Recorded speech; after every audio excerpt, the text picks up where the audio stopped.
everybody.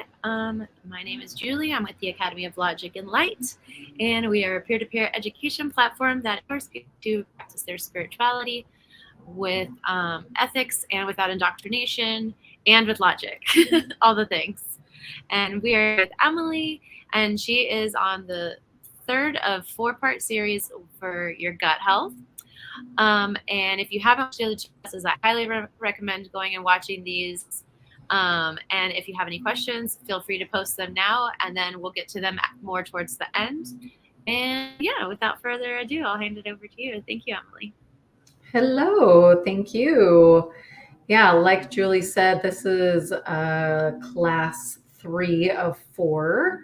So there will be some things like these classes were created they build on each other. So there will be some information that I might talk about really maybe quickly or go over tonight as we talk about prebiotics, probiotics, synbiotics, right? We're just defining those terms and talking about, what they are, what they mean. And there will be some things I'll probably mention, but not spend a whole lot of time going into in depth. And so, go back and take a look at the previous classes if this topic interests you.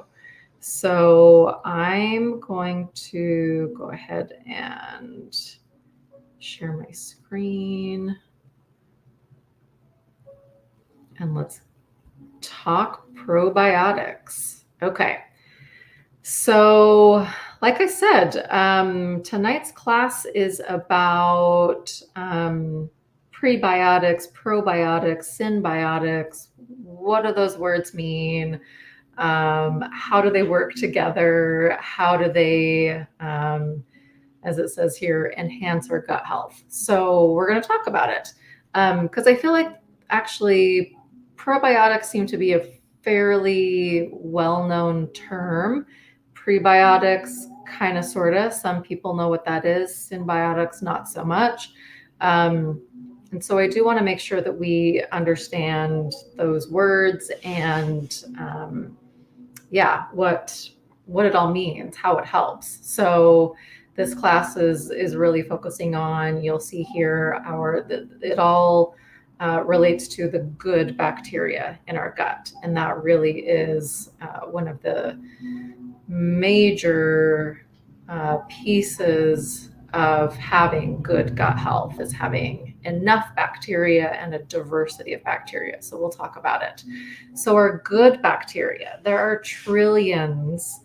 I don't think we know, right? I mean, I don't think there's even really a cap on it. I don't think we have a number. Also, everybody's gut is a little bit different.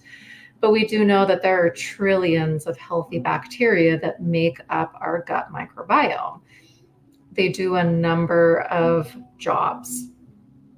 They help digest our food. They help to regulate our mood. That's where neurotransmitters come in. They help to defend against pathogens. Pathogens are things that cause disease.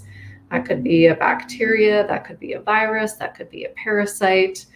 So a lot of times the reason why something gets through or takes up residence, if you will, is when there are not enough good bacteria. So that is one of their major jobs, and it's one of the reasons how and why we keep pathogens out.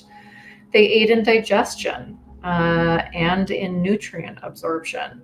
They produce vitamins K and B. And they boost immunity. So they actually create our immune cells.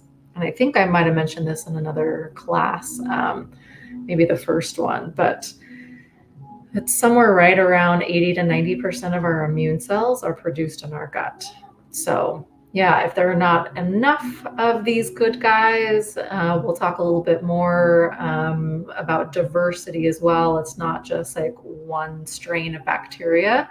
We want lots of different strains, and they're all doing something different.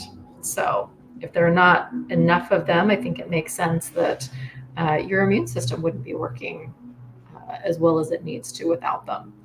So these beneficial microscopic creatures, they nourish and feed many of our physical structures. There's also a very symbiotic relationship with the bacteria and our gut lining.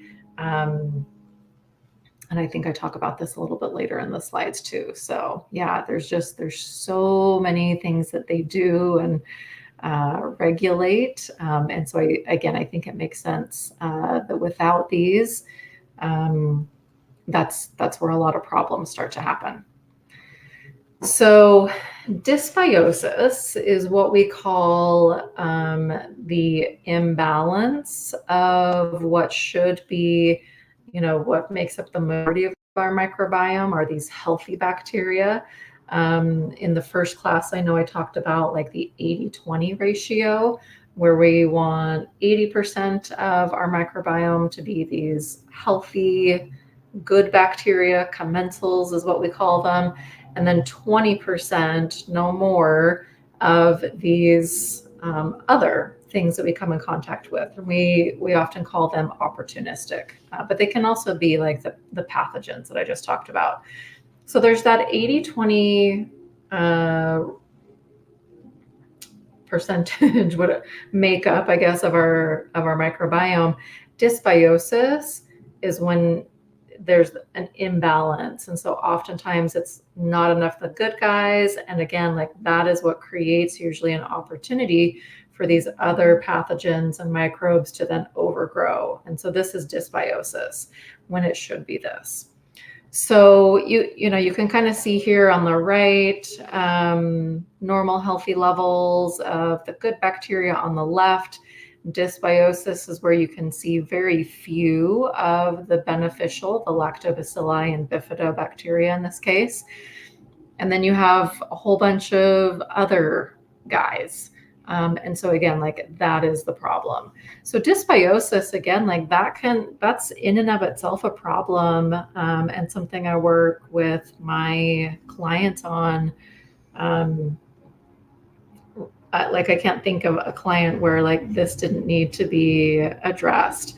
So that imbalance can cause all kinds of symptoms because those opportunistic microbes and bacteria, et cetera, they each of them are a little bit different in the damage that they cause, but they can cause a range of symptoms from like stomach upset, yeast infections, vomiting, low energy, fungal infections, skin irritations, rashes, eczema, psoriasis, all of it, diarrhea, abdominal cramping, someone who's like sick all the time.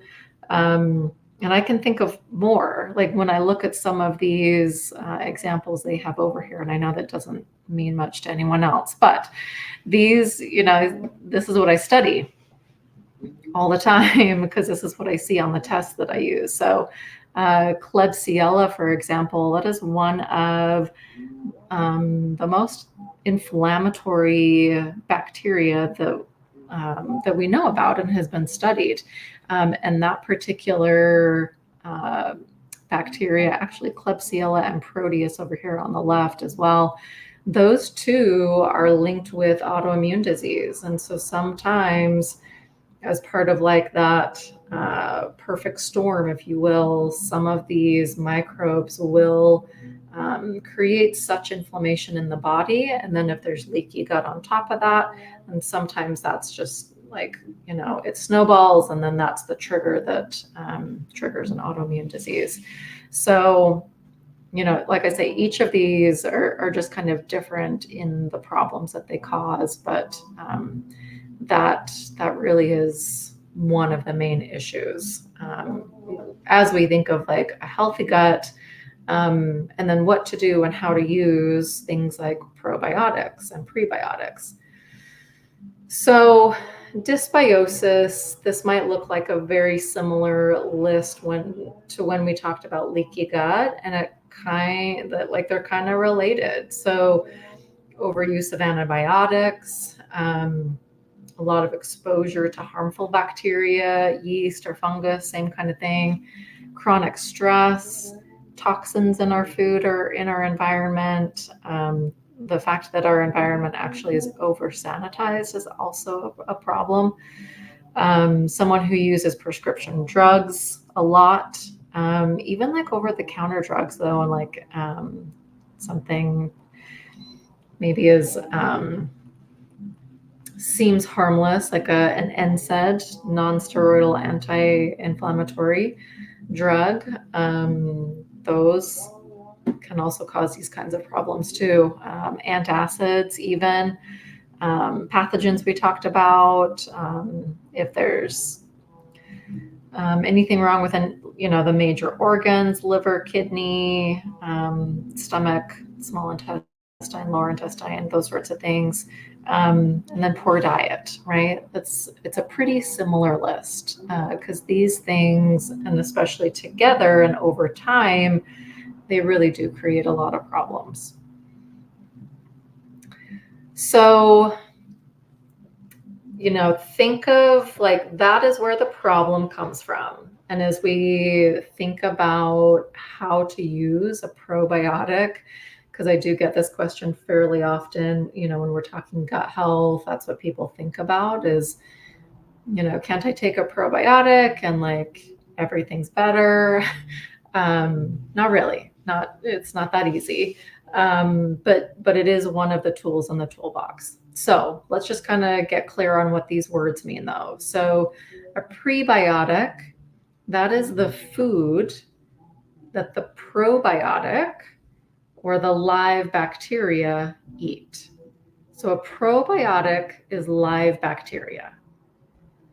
That's what you're taking when you take a probiotic. That's what you're eating when you eat foods high in probiotics. It's a live bacteria. And so I think hopefully it makes sense because they're live, they're living. They do require food to stay alive and to thrive and to do all of the things that we want them to do. That first slide that we talked about, right? All the beneficial things that they do. If someone is just taking a probiotic, but all of these other things are still happening, that's literally money down the toilet. Right, like, no, you can't just, I kind of joke about this, like you can't just probiotic your way into good gut health. It really does take a much more comprehensive and nuanced approach. So yeah, if you're taking a probiotic, you want to make sure that you are eating the foods, and they are foods, fiber from plants. If you're not eating a fiber-rich diet, then those live bacteria cannot thrive. They will die. So prebiotics are the food, probiotics are the live bacteria. Synbiotics is a product that will combine the two, right? So we know that we can't just give someone a probiotic. And so, supplement companies have become savvy, which it is a good thing, but I would, as a nutritionist, I would much rather someone really be consuming fiber-rich foods in their diet than relying on a pill. But that is what a synbiotic is that it combines the two into one product to enhance the survival of the bacteria. And just, I guess, kind of like maybe not a warning, but a caveat, like I would absolutely recommend that you work with a medical healthcare practitioner when thinking about using a probiotic for like really any specific thing. That's part of this discussion too, is that of the trillions of bacteria and microbes that we know make up a healthy bacteria, I kind of mentioned this already, but they each do different things. And so there are specific bacteria that we know, for example, are really good to boost for someone who's having mental health challenges, for example. There are specific strains that are needed during infancy and childhood, but wouldn't really be appropriate for an adult. Vice versa, there are bacteria strains that I would use for older adults and not for children, right? So they are different and they're used in different ways. So I just would throw that out. Consult with a healthcare practitioner, a gut health practitioner, to really get some targeted information and recommendations for your unique situation. That's what I do for my clients. So a couple of things to think about when you are choosing a probiotic. I mean, yes, you can pick these up at most grocery stores, order them online, right? They are readily available. However, like I said, there's a lot to know and consider in knowing what might be right for you. But in general, you get what you pay for.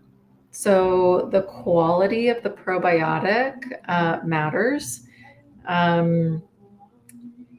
There are many good brands out there, but I would say a good quality probiotic is somewhere in the neighborhood of $35 to $50 a month.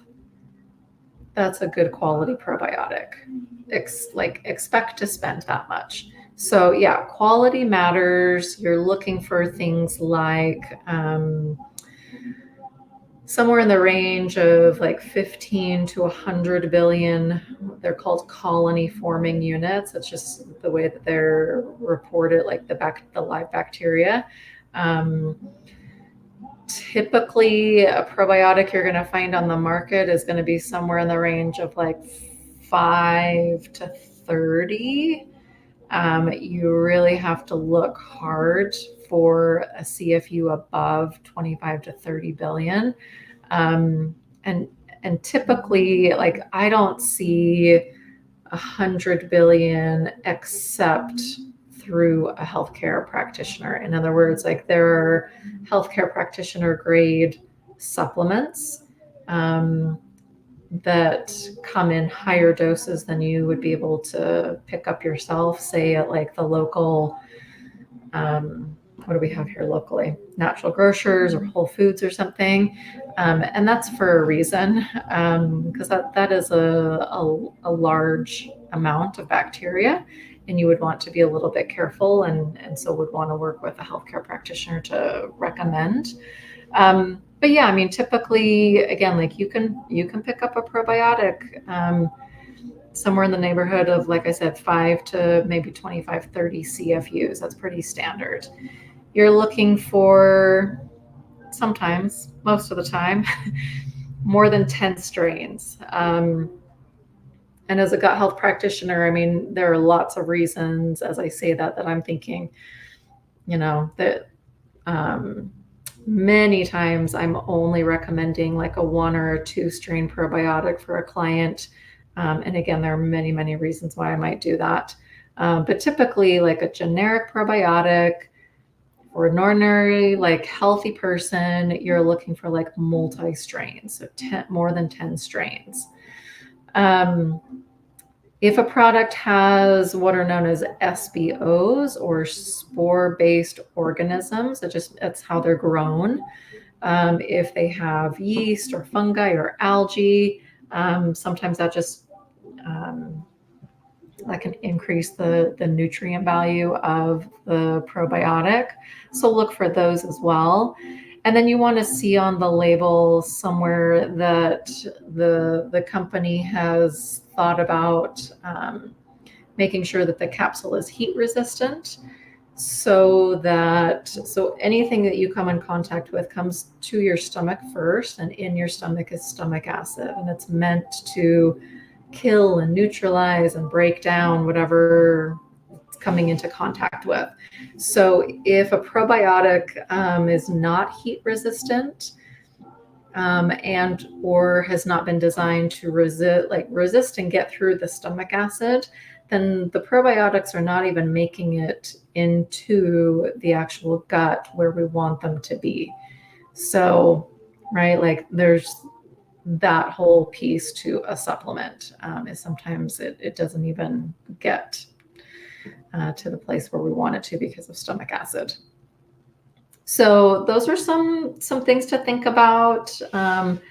If you're, choosing your own probiotic, I have mentioned foods, which again, like I would much prefer people incorporate fermented foods in their diet as a way to replenish the live bacteria in their gut. And so that's what we're going to talk about next, I believe. Yeah, so these are natural ways of adding and exposing yourself to beneficial bacteria. So I mentioned diversity of bacteria is really important. You do not get a diversity of bacteria without a diversity of food, and that is plants. We don't get fiber from animal products, so this is plants that I'm talking about. When I say plants, talking about vegetables and whole fruits and whole grains, legumes, nuts and seeds, sprouts, mushrooms. If I've missed something, let me know. But right, like those are plants that all have different kinds and beneficial fiber. So not just good for a healthy bowel movement, but it's going to feed and help to create a diversity of good bacteria. So that is super important. And then you'll see, there are foods that not naturally, you have to ferment them and then it creates the bacteria. So I guess it's not natural in the food itself, but these are fermented foods. So fermented foods have live bacteria. So examples of fermented foods are things like kefir, sauerkraut, kimchi is what is in this photo here, kombucha, miso, tempeh. Excuse me, those are all fermented foods and have a lot of beneficial bacteria. So this is what I would encourage people to try and just start incorporating these things on a daily basis. I had some sauerkraut yesterday. I had some raw goat milk yogurt today. Right, so that's the fermented foods that I've had in the last couple of days. Prebiotic foods. Remember, prebiotics are foods that are high in fiber. This is by no means a exhaustive list, but foods like apples, onions, garlic, asparagus, mushrooms, dandelion greens, artichoke, banana, oats, flax seeds. I could go on and on, right? Again, like they all have different types of fiber that are feeding the good bacteria. So as you think about what you're eating day to day, if it's mostly, let's say, meat and or dairy, not many plants, this is like a great place to start to improve your gut. So include prebiotic foods as well as fermented foods. Other things like medicinal mushrooms will help to balance microbes. They also are honestly one of the foods that are so important for the immune system. I don't really think they get enough credit for that. Some people know, I guess, but mushrooms are so important for the immune system. They also have prebiotics, balance hormones and mood. They fight viruses. They prevent candida overgrowth. So when I'm saying medicinal mushrooms, I'm talking about things like cordyceps, reishi, shiitake, lion's mane, turkey tail, which as I say those, probably you've heard of them. And I do think there's kind of a movement, if you will, like there are a lot of products out there, new products that have mushroom in them for those reasons. So, but yeah, mushrooms are super helpful for that too. And so beyond the like foods that we can eat that either are replenishing the good bacteria or feeding the bacteria, we can expose ourselves to beneficial bacteria in our environment. We do that by walking outside barefoot, shopping at our local farmers market. The food at the farmers market, as you think about that as being grown locally, usually comes to us a little bit more organically with soil and, a little bit more intact, shall I say, than like some of the fruits and vegetables you find at the supermarket. So, that exposure to the soil as you buy and eat local produce is what exposes you to good bacteria. Playing with a dog, riding a horse. Similarly, raw local honey also has beneficial bacteria in it, but I'm specifying local. So again, like these are the brands of honey that you would find at like the local farmers market, local like health food stores and different things. So around here in Salt Lake, like Dave's, what is it called? Dave, maybe it's just like Dave's Health Store sells one of my very favorite local honey, White Lake Farms, but there are several.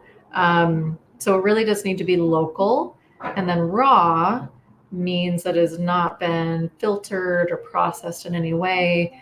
The honey that you get really at any grocery store isn't usually local, even if it says it is, and it has been filtered and processed. So I don't personally purchase any of that honey, and I don't recommend people to either.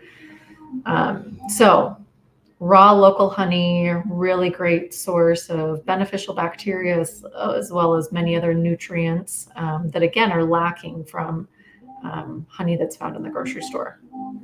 But digging in your garden, again, it's like that contact and interaction with the soil, swimming in the ocean or swimming in a freshwater lake, all of those kinds of things, like just getting out in nature and exposing your body to water and soil and plants and animals and different things. That's another way that we can expose ourselves to beneficial bacteria. And that is all for, sort of the meat and bones, I guess, of today's talk on prebiotics, probiotics, synbiotics. And we've got one more class next Monday, July 1st at 7 p.m. And I'm going to be talking about testing options, talking a little bit more about the comprehensive stool test that I've been talking a little bit about these last couple of weeks. And yeah, just talking a little bit more about that and what kind of information we get. And so I'm going to stop sharing and answer any questions that might have come up.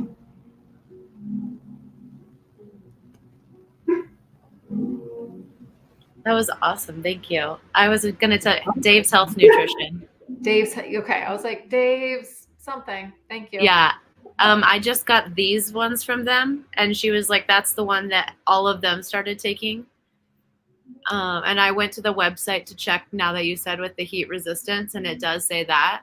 Yeah. On their website. I'm pretty sure that's Dr. Axe's brand. I have no idea. I'll have to do more research. Yeah. I just started those though.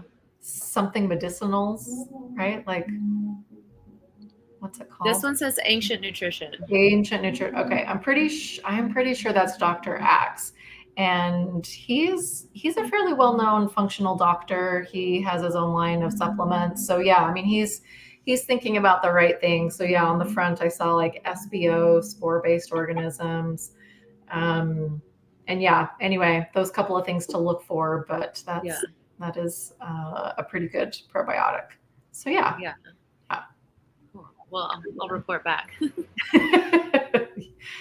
Absolutely. Okay. From Andrew, for people with stomach issues such as IBS, chronic constipation, etc., is there anything specific to use or avoid for balancing bacteria? Yeah, it's a good question. Um, and I don't mean to like not answer it, but honestly, like my answer to anyone who's experiencing that kind of constant chronic kind of stomach issues is to get tested. I mean, there are reasons why someone is having chronic constipation and or IBS symptoms. I mean, I know that there's a dozen different reasons and combinations of like what might be happening, but like I never know why. Um, and the test I'm going to talk a little bit more about next week. I'll show you some more specific examples. Um, but like personally, with the experience I have with that test and working with so many people with different chronic digestive stuff, I mean, it's why I recommend that everybody get tested, because I don't know. I don't know what's going on. Everybody's picture is so unique.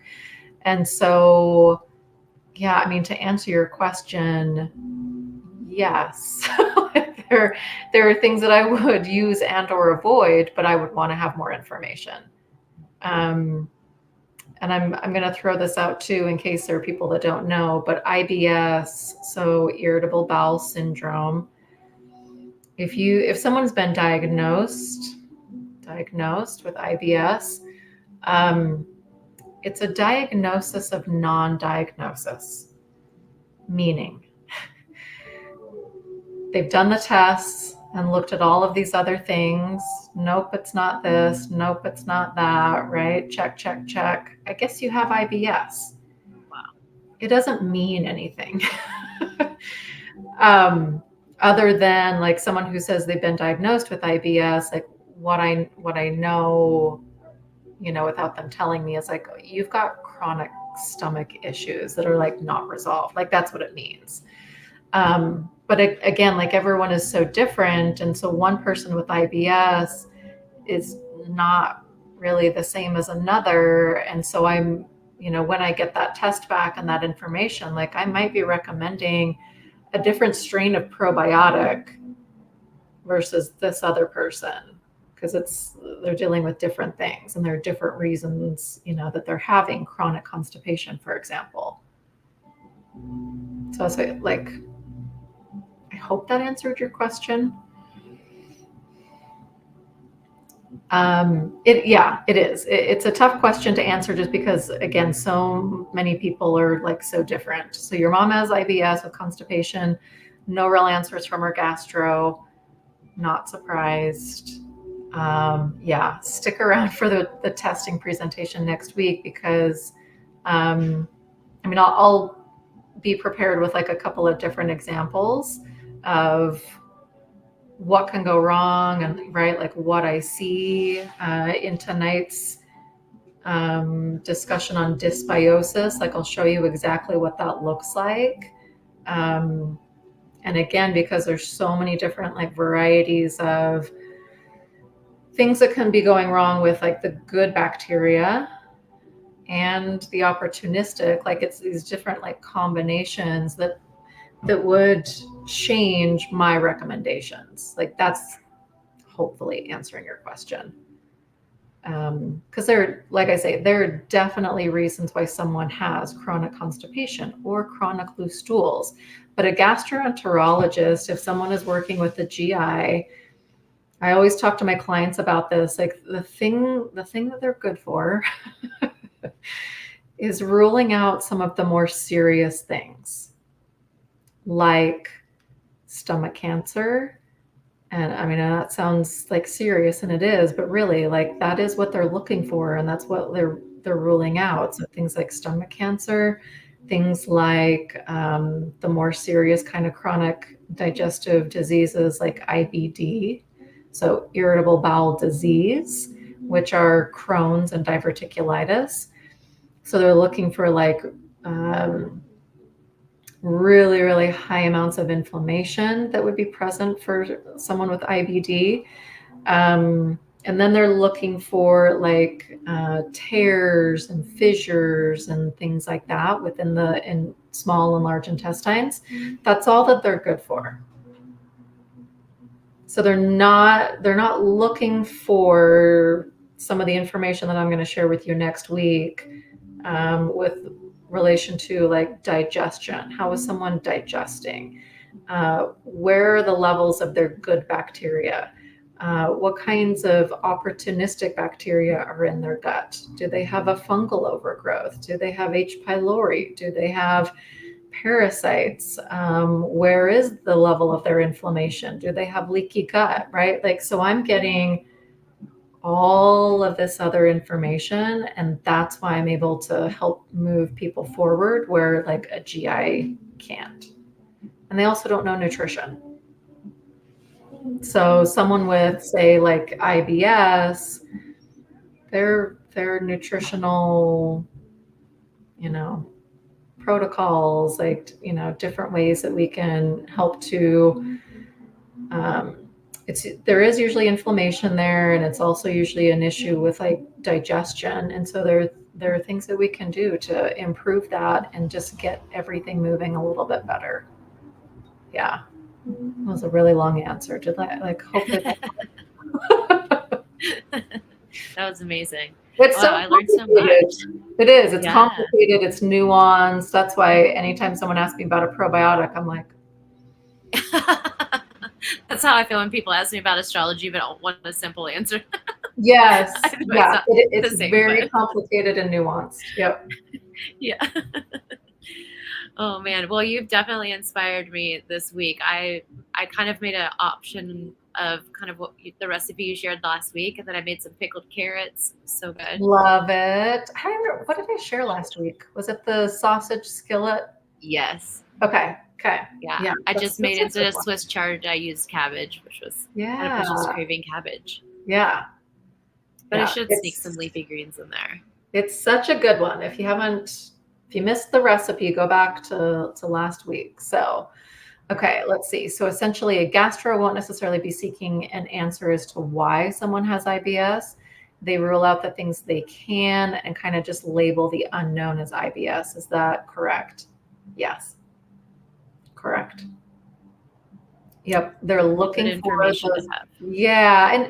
And honestly, like, it's good information. I mean, again, like, that's what I talk to my clients about is, if a lot of times they're waiting to see a gastro, or maybe they've already been and had a colonoscopy, for example, like, that is good. Mm-hmm. Have that appointment, rule those things out, but like, you're not going to get any other like helpful information or instructions. It's so crazy to me. You just are. It just is so wild. There's such a disconnect. I know. In every single thing. And you're like, the body's all connected. Why are we just not talking about these things? It's so crazy to me. And I'll say too, like a good gastro, like anyone who's considering seeing one, what was I going to say? Oh, a good gastro is going to understand the importance of diet. I work with a lot of clients who will tell me like their gastro said, it doesn't matter what you eat. And, I just I can't, right? Wow. Like, of course it matters. What do you mean it doesn't matter? Yeah, I know, like literally those words. Wow. And so, shop around. Because a good gastro is going to understand that even if they're not like an expert, they understand the interconnectedness of the gut and the body and the importance of nutrition. So, yeah. That's wild. Andrew, good questions. Yeah. Appreciate those. Well, that might be it. That was informative for sure. That was really good information. Wow. Thank you so much. Like you say, it's hard to condense it, but yeah, hopefully I gave you just enough. And then, like I said, next week we'll kind of wrap up with talking more specifically about the tests that I use. Like I said, I'll come prepared with like examples, so you can see, and I'll be able to kind of point out, where, I don't know, how am I describing that? Like, I guess like what I'm looking for, and what are the things that cause problems, I guess. Yeah. How I think about it. The like troublemakers or something. Yeah. I mean, that question about IBS and chronic constipation is perfect, right? And so many people just live with that sort of thing. Like, I mean, I've heard so many crazy things from gastroenterologists too, but it's not normal. And like, people don't have to live like that. Like, I guess that's what I want you to hear. And if we did a comprehensive stool test that I do with all my clients, there of course would be reasons why. Whereas the gastro would tell you, nope, everything's good. And again, like, that's good information. Great, you don't have stomach cancer. Great, you don't have like a tear or a fissure or like diverticulitis. Okay. But what is wrong? And that, right, like, that's where like you just need another person, a gut health practitioner. So like, there are reasons why someone is having those symptoms, and chronic constipation being one of them. It's just, they wasn't linked to some of those major things that like a GI would be looking for. Yeah. So I wonder, how do we get that connection in there? I'm like, I kind of want to go call my GI and be like, hey, I need you to talk to somebody.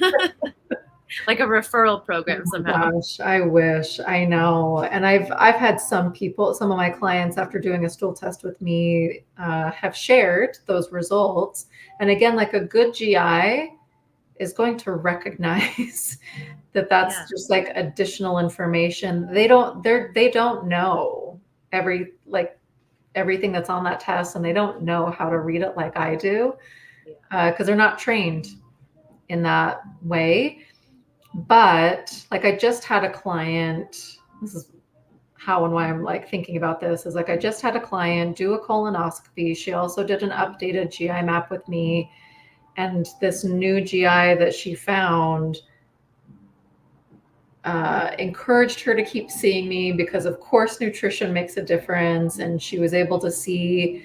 So just for example, and I'm sorry, like, we could go on forever once I get on this topic, but like, her colonoscopy came back clean, right? Negative, no problems. They did a blood test for some other things too, no problems. But she's really not feeling well. So the stool test that we did came back with E. coli. No one's thinking about E. coli. Never would have come up in any of the tests that they did, right? Like, that's just one example. And so for this person, it was like, okay, like, thank you. There's a reason, there's an answer why I'm feeling the way I am.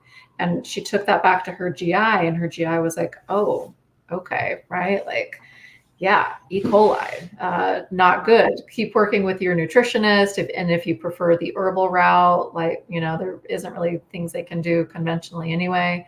So she recognized like the importance of that information and working with the nutritionist. But I mean, she's a needle in a haystack, but they're out there, right? So like, find a good one. But that's just one example of like what this test can find versus like the information that you'd get from a GI. Yeah, fascinating. So, wow, thank you. I know. Interesting stuff. Okay, we'll dive into testing next week. Awesome. Well, thank you so much, Emilie. Thank you You're for everyone welcome. watching. And we will see you guys back next week for the grand finale.